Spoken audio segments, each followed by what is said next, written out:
I analysed every player drafted in the last 20 years so that you didn't have to. Stick around to find out what I learned and how it impacted my rookie quarterback rankings on the Fantasy First Down.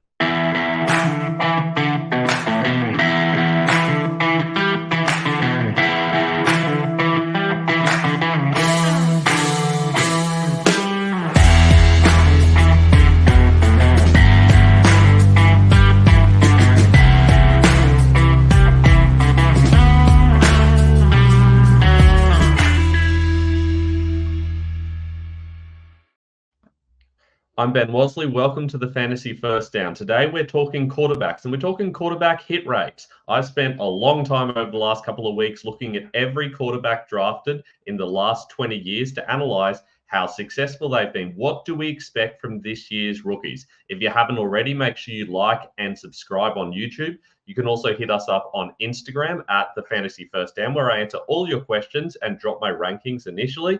You can also see me on Twitter at Fantasy First Down with no O, and my full rankings are on our website at ffdfantasyfootball.com. So let me take you through my methodology. Basically, I've ranked every quarterback draft in the last 20 years, or at least enough quarterbacks in each category to make sure I got a big enough sample size based on their fantasy success and their fantasy longevity. Essentially, I've looked at how many years they were fantasy relevant for, and I've based that on how many top 30 fantasy finishes they've had. Obviously, if they're not a top 30 player, they're probably not on your rosters, even in Superflex, and they're probably, frankly, not an NFL starter. I then also looked at their highest ever fantasy finish. If they finished in the top 2 at any point, I considered them a superstar. They also needed to be in the league as fantasy relevant for at least 7 years. If they finished in the top 5 and had at least 5 years of fantasy relevance, I've called them a stud. If they finished in the top 12 at least once and had at least 4 years of fantasy relevance, I've called them a solid starter. If they were in the top 18 at some point, I've called them a solid backup. If they finish in the top 30, I've at least called them solid, because at least they means they were in the league, they were on your rosters and getting involved. Plus, they needed to be in the league at least for 4 years doing that as well. I've also got some brief boom players, which are players that had a top 5 finish, but then didn't maintain it for at least 4 years and were out of the league quickly. Had some brief value players who were in there for 2 or 3 years and had at least one top 30 finish. Anyone else is a bust. Let's have a look at what I found. Firstly, we're going to talk about the top 5 draft picks. We're essentially talking about any quarterback drafted within the top 5 picks of the NFL draft.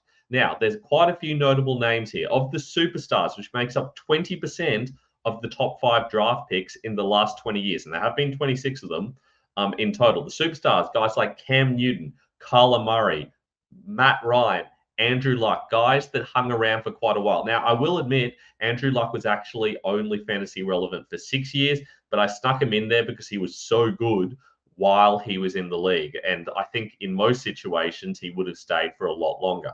There's also a lot of guys who are in that next tier below. This made up 23% of the guys. So we're talking nearly a quarter of the 26 players, 6 of them in total. We're talking about guys like Joe Burrow, Matthew Stafford, Phillip Rivers, but surprising names as well. Guys like Carson Wentz and guys like Jameis Winston, who you don't think of as being fantasy studs, but realistically, they were helpful for you in fantasy for at least 5 years, and they had a top 5 season, and that puts them into that category. Guys that get drafted in the top 5 are far more likely to be these type of players. Even if by NFL standard they've busted, a lot of them are fantasy relevant. There have been very few busts among the top 5 guys.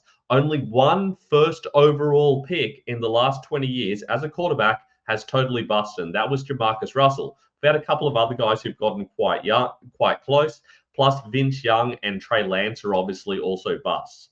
I haven't included last year's players yet because I just don't think there's enough runway there to really get an understanding of how they've gone. But obviously CJ Stroud's going to be a hit, so is Anthony Richardson. So realistically, the only real question mark there is Bryce Young.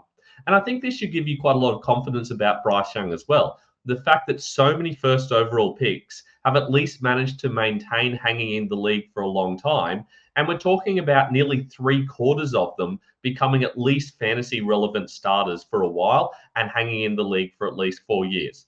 That also tells you a lot about the rookie quarterbacks and where you should draft them. You should feel really confident about Caleb Williams. being the first overall pick means a lot. And it means even more this year because this was a especially strong quarterback class. Most people who know what they're talking about would have considered Drake May and Jaden Daniels above Bryce Young going into draft season. And the fact that Caleb Williams is ahead of both of them tells you a lot. That's why I rank him so high in my dynasty rankings. For me, he's a borderline top 5 player. I also feel really good about Jaden Daniels. Jaden Daniels is a running quarterback. We see a lot of those names that really star there are running quarterbacks. Cam Newton, realistically, doesn't have the greatest arm, neither does Kyler Murray, but because they've got their legs, they're able to reliably produce over the long term. That's why Carson Wentz appears on this list, for example. Most running quarterbacks will succeed. It's really only injuries that can totally take players out. And we definitely saw that with guys like Trey Lance, where I think it would have been really interesting to see what had happened if he hadn't gotten injured so quickly. So I feel very good about Caleb Williams. I feel very good about Jaden Daniels. There's a little bit more risk around Drake May, and I will be bringing out articles and videos talking about the success rate in their rookie season of players who aren't the clear fantasy starter going into their rookie season. I think that's going to make a difference to how you look at May. But realistically, unless you're in a situation where you're trying to win right now, you should still feel pretty good about Drake May. He's someone who's going to be able to produce in the long term. Most of these players became fantasy relevant starters. And I know in rookie drafts, Drake May is falling down a lot. Top 5 players nearly always become good fantasy starters. So you should draft him with confidence as well, especially knowing how good this class of rookie quarterbacks is. Now, let's look at that next tier down. Now, there's some big names here. Obviously, the massive hits have been guys like Josh Allen, Patrick Mahomes, Justin Herbert, who are still big stars of fantasy football right now, although I think I would put a question mark over Justin Herbert. But we've also had some other names in there that are very noticeable as well. Ben Roethlisberger had some good seasons. Jay Cutler had some good seasons as well, but you have to think quite a long way back to remember him.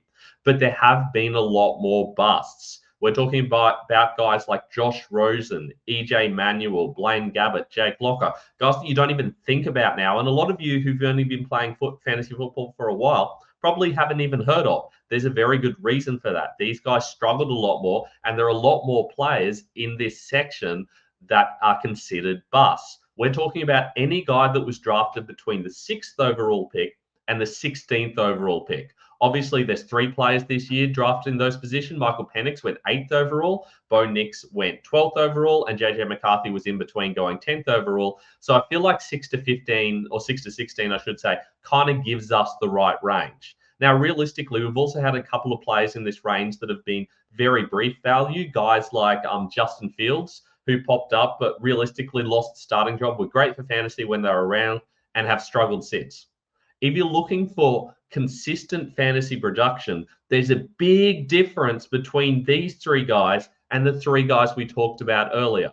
We're talking about 75% success, consistent fantasy starting rate to less than half with these guys. And that makes a big difference. And a lot more of them are busting. 3 times more of them are busting. And you kind of expect that when you look at the situations they're going into and their kind of athletic profile. There's a lot of concerns over Michael Penix because he's left-handed, he's older, and he's injury prone. There's a lot of concerns about how he's going to fit it in Atlanta with Kirk Cousins there. While they ranked him higher, a lot of other NFL teams didn't. And the fact that he fell to the 8th pick says something about how the NFL thinks of him. Same thing with JJ McCarthy. The fact that the Vikings didn't have to go up to the 4th pick to pick him should tell you something about how they're projecting him and how they feel about him as a player. I also don't think he's a sure starter in week 1. I think Sam Darnold could be involved there as well. So he's certainly more likely to bust because of that as well. We haven't really seen him run the offense in a very pass-heavy way. It was a run-heavy offense, and he just threw when he had to. And most of the time, because Michigan was so good, he didn't have to throw much at all. Now, he did still have some good games, and that means something. And there's a reason he's a first-round pick. But you do have to temper expectations a lot compared to these other guys. Bo Nix is the 3rd guy here, and I think it's a bit of a surprise that he is a first-round pick. But he still was. And the fact that he was a first-round pick should tell you something. The fact the team was willing to spend their pick on him means that there's at least a solid chance that he's going to be fantasy relevant. So I think these guys, all three of these guys, should go pretty close together. I will go through my rankings at the end, and you can have a look at where they rank them where I rank them relative to each other. But I think you should be at least thinking that there is a reasonable chance these guys will bust, or at least only be relevant for a short period of time. And that should give you an idea of how you should compare them to guys that we know are likely to be reliable. If you've got a player like a mid-range guy, like a Trevor Lawrence, for example, who's going to give you solid fantasy production for a while, you should be ranking him a lot higher than these guys, because you know that Lawrence has shown he can hang around the league and is likely to be around for another 5 years or so. These guys could all be out of the league within 2 or 3 years, or may not even ever give you any fantasy relevant production. So I think that's how you need to be thinking of this, comparing it to guys who at least have shown that they can do it and are likely to hang around for a while. Now, obviously, we also have the day 3 picks. No one in day 2 in this year's quarterback draft. There's not even any 4th round picks. So when we're comparing these day 3 picks, we're comparing round 5 to 7 guys with a lot of guys who are even 4th round picks. And there haven't been a lot of hits over the last few years. I went back to 2010 because that gave me 80 players. And realistically, I was a bit tired of looking through players by then. And it already shows a very clear picture. The only notable studs, and remember, these aren't even guys who've had top 2 fantasy finishes. There were none of them. Guys who've just had top 5 fantasy finishes and hung around for a little while are Dak Prescott and Kirk Cousins. And that's it. They're the only day 3 picks among the 80 guys. So we're talking about 2.5% of the guys drafted on day 3 actually became relevant. And they both went into slightly awkward situations. Of course, Kirk Cousins went in behind Robert Griffin III, who was the brief boom among the top 5 draft picks before injuries hurt him. That was a little bit fortunate, obviously, but a lot of these guys had some good fortune. Brock Purdy went in behind Trey Lance, and he had some good fortune. He went into a situation where he was able to play, given that opportunity, able to show what he could do. But there's not many guys behind them. They're the only guys who finished at least in the top 18 at any point in time and hung around for a few years. And we don't even know for sure if Purdy's going to hang around. I'm just projecting that he probably would. Of the others that are at least relevant, Gardner Minshew could still have a starting job, so he's at least a solid producer. Tyrod Taylor managed to hang around for a while, at least have a couple of good years.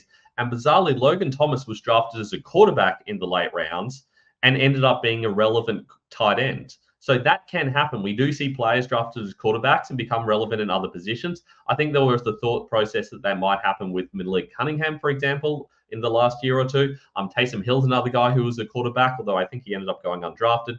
So there are certainly some names in here where different things could happen, but I wouldn't be thinking particularly highly of this year's day 3 crop. We're talking about guys like Spencer Rattler, who could be the backup, but he's probably going to just be the backup. I think if Derek Carr moves on, they're probably going to go for someone else. Spencer Rattler is the only guy here that interests me, but realistically, if you look at the success rate of these guys drafted on day 3, I wouldn't be feeling particularly confident about him. I certainly wouldn't be giving up any fantasy relevant assets to try and get him, because realistically, 90% of the time, these guys bust. And it's not like these guys are so good that we're like, oh, how did they fall to day 3? They were all true day 3 plays. We knew they were going to go on day 3. So I think that you shouldn't be ranking these guys highly. Rattler's the only guy that could interest you, but he's still a very low prospect compared to the top 6 guys. We've also got a couple of other guys going in there, but no one that particularly excites me. I'll take you to my rankings so you can see how I at least rank them between each other. So this is my updated rookie rankings. I've got Caleb Williams as my clear number 1. I do like Jaden Daniels as well a lot, but Williams has so much about him to like. He can run enough, but he's also a very good passer. He's going into a fantastic offense with a lot of good pass catches, and we know that number 1 overall picks have such consistent success. So that puts him very clearly ahead of Jaden Daniels for me. Now, I also love Jaden Daniels. Jaden Daniels is a fantastic player, and he's got really good running ability. We're talking about Lamar Jackson light, not quite his level of run heaviness, I think, because Daniels can actually pass a little bit more consistently. We're talking about a guy who's a good downfield passer. If anything, he's a little bit too safe. I also really like Drake May, but not as much as those top 2, because of the situation he goes into. I think we can reasonably say that New England is not going to be as good an offense as Chicago or Washington in the coming years. Having said that, I still really like May. He's a guy who went in the top 5, and that means a lot as we saw through our top 5 hit rates. So you should definitely be taking Drake May a long way ahead of these other 3 guys. And that's not how they're being ranked by a lot of people. I think even in some Fantasy Pros consensus rankings, McCarthy is sitting ahead of May. I think that's totally unrealistic and unreasonable. Guys outside the top 5 in that 6 to 15 rate are significantly less likely to succeed and way more likely to bust. Take Drake May over McCarthy unless you desperately need a guy who's definitely going to start in week 1. And in which case, I mean, realistically, I think Bo Nix is most likely to start in week 1 of those 3 guys. I don't love McCarthy or Nix particularly, but McCarthy's clearly the better player of those 2 guys. He goes into a better situation where he has Justin Jefferson, where he's got Jordan Addison. He'll at some stage get TJ Hawkinson back.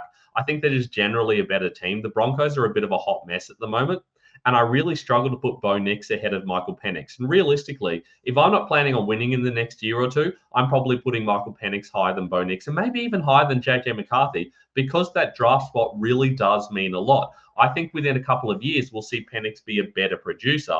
The only issue, of course, is that McCarthy is going to produce for the next couple of years, and that's probably going to be helpful for most fantasy teams. If you're someone that's doing a total rebuild, though, I really like Penix, and I'd be happy to take him in that top 4 spots.